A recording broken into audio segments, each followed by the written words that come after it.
ખેડા જિલ્લાના કપડવંશમાંથી ક્રૂરતાની હદ વટાવતો કિસ્સો સામે આવ્યો છે। પુત્રના મોંમાં પાપી પિતાએ પોતાની 7 વર્ષની દીકરીને કેનાલમાં ફેંકીને તેને હત્યા કરી હોવાનો બનાવ પોલીસ ચોપડે નોંધાયો છે। પુત્રને ખેવના ધરાવતો પિતા 2 પુત્રીના જન્મથી જ અણગમતો ધરાવતો હતો અને છેવટે તેણે પોતાની મોટી 7 વર્ષની દીકરીને પત્નીની નજર સામે જ કેનાલમાં ફેંકીને હત્યા કરી દીધી હતી। સભ્ય સમાજ પર લાંછન લગાવતો કિસ્સો સામે આવ્યો છે। કળિયુગી પિતાએ પુત્રના મોંમાં 7 વર્ષની પુત્રીને હત્યા કરી હતી। ખેડાના કઠલાલ તાલુકાના માલવણ ગામમાં પિતાએ પત્નીની નજર સામે જ પુત્રીને કેનાલમાં ફેંકી મોતને ઘાટ ઉતારી હતી। મૃતકની માતાએ આંતરસુંબા પોલીસ મથકે ફરિયાદ નોંધાવી હતી।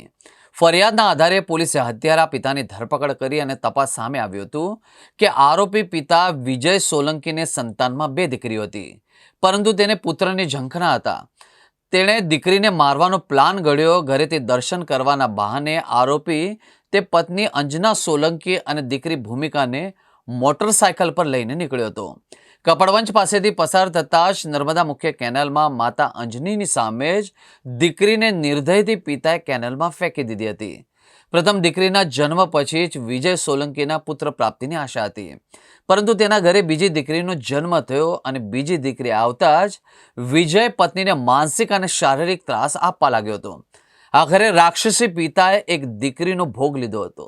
અહીં પ્રસંગ હતો ને શ્રીમંત જેવું તે કઈ બધો જમવા આવ્યો પેલા, પછી થોડી વાર થઈને એકલો બાઈક બગડેલું હતું, તે બાઈક વોશ કરાવી પછી એક કે ને મારા ઘરવાળા કે આપણે દીપેશ્વરી દર્શન કરવા જઈએ। પૂનમ હતી ને એટલા વાગે અહીંથી નવરા થઈને જ્યાં ને તો ઘેર એકલા બાઈક વોશ કરવા ગયા। પછી બાઈક વોશ કરાવીને સીધો અમે પૂનમી ગયો અને તો દર્શન કર્યું કરી કશું નહીં જ, મને તો પેલી માતાજી આમ જોવાય નહીં દીધી બસ એમ કરીને પછી પાછો અને એટલી ઝડપી લઈને નાઠો ને કે ઉતાવળમાં તો કોણ ચાંદનો પ્લાન હોય ને એમ જ બસ।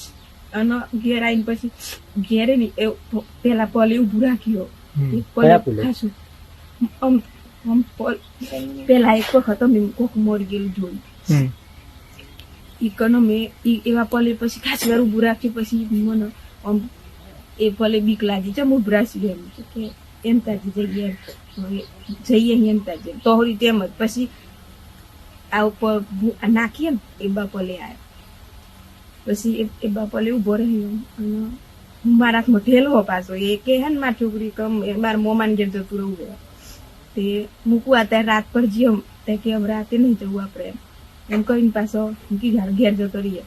ખાસી વાર પાછી એવા પલે ઊભી રાખી ફરથી ઊભી રાખી દીધી, પછી ચમ ઊભી રાખી દીધી ફરથી નહીં કર, પછી કે ખાલ ચડી જઈએ પગે મને એ ખાસી વાર ઓમ જ કરી દઉં। પછી એથી આ છોકરી તો છે બાજુ મને તો એ જ ખબર નહીં કે તારે ઊભી ચમ રાખી, પછી આ છોકરી છે બાજુ મને ખબર નહીં, પછી એના હાથમાં લઈ લીધી તરત। કોના હાથમાં લીધી? એમાં ઘરવાળા આમ હાથમાં લીધી અને પછી થેલો એકલો મારા હાથમાં અને પછી તો મને એ ખબર જ ના હોય કે મારી પછી ફેંકવા લીધી। એ તો આપણે નોમો સંતાન શું કરવાનું એ વ્યક્તિની મગજ હું એક આપણે શું ખબર।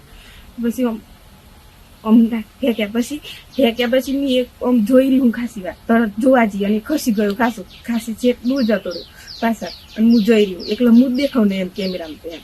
પછી મેં પાછી કહી હતી નહીં મારા પગ પાછળથી અદ્દર કરી દેતો।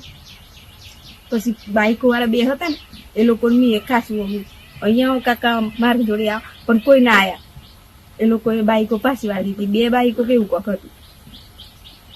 પછી આને મને હાથ પકડી દીધી મને હું એ અંદર પરવાની જતો મૂકું ડેમ હોય ને તે કોક પકડી તો રે થોડીક વાર, પણ પછી મને વિચાર આવી ગયો કે એટલા પોણી મને કોણ કાઢશે એમ તો પછી બીજો ભાઈ કઈ નહીં ઉભું રાખી, એ પેલા પલે ઉભું રાખીને પછી બીજા પલે ઉભું રાખી। પછી તમે ઘેર આવતો રહ્યો?